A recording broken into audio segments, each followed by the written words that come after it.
आज की इस वीडियो में हम डिस्कस करेंगे गैस्ट्रिक इरोजन या इरोजिव गैस्ट्राइटिस के बारे में। आखिर इस समस्या को आप कैसे जान पाएंगे, इसके सिम्टम्स किस तरीके के होते हैं, ये समस्या आपको क्यों आती है, इसका हम घरेलू इलाज किस तरीके से कर सकते हैं, खान पान में कैसे बदलाव करेंगे और लास्ट में बताएंगे होम्योपैथी की ऐसी दवाइयाँ जो आपकी इरोजिव गैस्ट्राइटिस को ठीक करने में आपकी मदद करती है। तो चलिए बिना देरी को स्टार्ट करते हैं। मैं हूँ डॉक्टर रामदेव लमोरिया, एक होम्योपैथी कंसल्टेंट। सबसे पहले जानते हैं कि आखिर गैस्ट्रिक इरोजन क्या है। गैस्ट्रिक इरोजन का मतलब आपके आमाशय के अंदर की जो झिल्ली होती है उसके अंदर किसी भी वजह से ब्रेक आ जाता है, उस पर रगड़ लग जाती है, उस पर छीलन आ जाती है, एक कंजस्टिव स्पॉट बन जाता है, तो उस कंडीशन को बोलते हैं गैस्ट्रिक इरोजन और इसको सेकंड भाषा में बोलते हैं गैस्ट्राइटिस, इरोजिव गैस्ट्राइटिस। अब गैस्ट्रिक अल्सर और इरोजिव गैस्ट्राइटिस या गैस्ट्रिक इरोजन में क्या डिफरेंस है, क्योंकि ये सरफेस जो मेन जो लेयर होती है उसी को डैमेज करती है, उसमें ब्रेक आता है या उसी में छिलन आती है।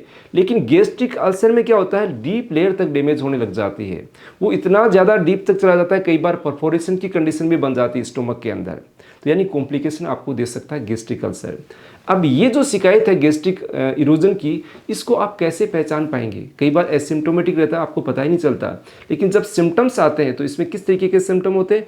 पेट के ऊपर वाले हिस्से के अंदर आपको भारीपन का एहसास होगा, वहाँ पर जलन होने लग जाएगी, कई बार दर्द का एहसास होता है, खाना जैसे ही जाता है ऐसा लगता है वहाँ भारीपन है, वहाँ पर खाना पड़ा हुआ है, खिंचाव होने लग जाता है, आपकी भूख कम होने लग जाती है, कई बार नोजिया या वोमिटिंग की शिकायत होती है, कई बार ऐसी भी कंडीशन बन जाती है कि आपको ब्लड आपके वोमिटिंग के साथ आने लग जाता है, कई बार वो जो इरोजन्स होते हैं ब्लीड करने लग जाते हैं।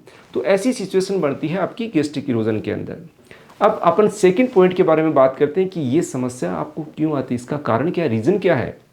तो आज के समय के अंदर सबसे बड़ा रीज़न है स्ट्रेस और एंग्जाइटी।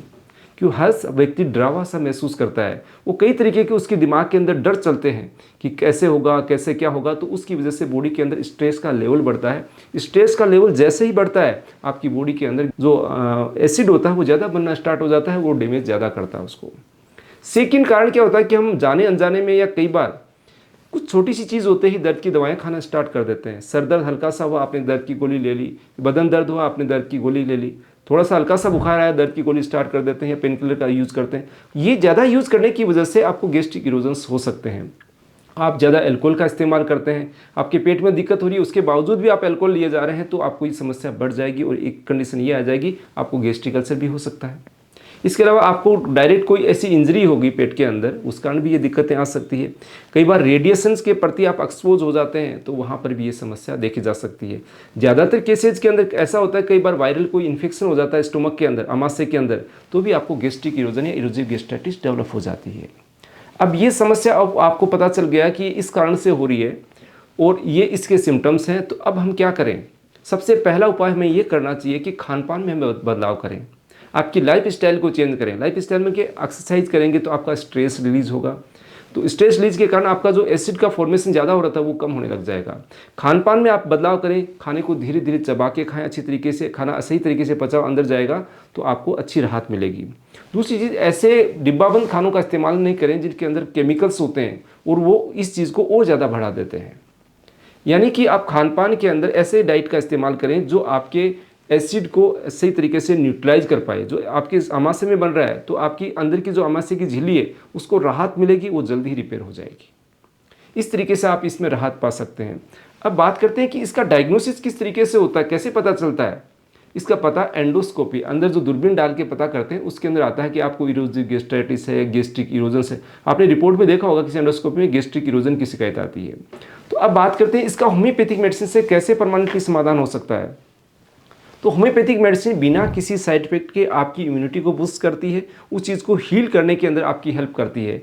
इसके अलावा आपको स्ट्रेस आपका जो दिमाग के अंदर है उसको रिलीज करने में हेल्प करती है। इस तरीके से इसको ट्रीट करने में आपकी मदद करती है। तो सबसे पहली मेडिसिन है अर्जेंटम नाइट्रिकम। अर्जेंटम नाइट्रिकम आज के लिए बहुत सुटेबल मेडिसिन है, क्योंकि आज के व्यक्तियों को ज़्यादातर उनके वर्क की वजह से स्ट्रेस या फैमिली स्ट्रेस किसी भी कारण होता है, उनको पेट की समस्याएं होती है, पेट में गैस बनता है, पेट फूलने लग जाता है, उसके साथ एसिडिटी की समस्या आती है। तो ऐसी कंडीशन के अंदर आप अर्जेंटम नाइट्रिकम इस्तेमाल कर सकते हैं। सेकेंड खास मेडिसिन है काली बाइक्रोमिकम।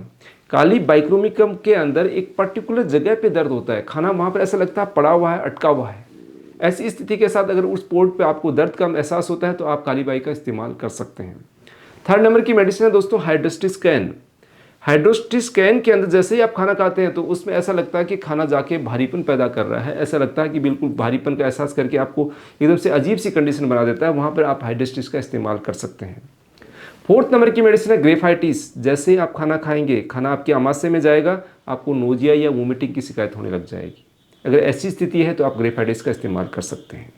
तो इस तरीके से इसके अलावा बहुत सारी ऐसी मेडिसिन आती हैं होम्योपैथी के अंदर जो सिम्टम सिमिलरिटी के बेस पे दी जाती है। आपको क्या क्या समस्याएं और हो रही है, क्या क्या सिम्टम्स आपके आ रहे हैं, किस तरीके की आपकी प्रवृत्ति है, आपकी बॉडी की कॉन्स्टिट्यूशन कैसी है, उसको मैच करके होम्योपैथी मेडिसिन का बेहतर इस्तेमाल किया जाता है। अगर आपको भी ये लंबे समय से समस्या है तो आप अपने नज़दीकी डॉक्टर से परामर्श करके इसका बेहतर तरीके से ट्रीटमेंट करवा सकते हैं।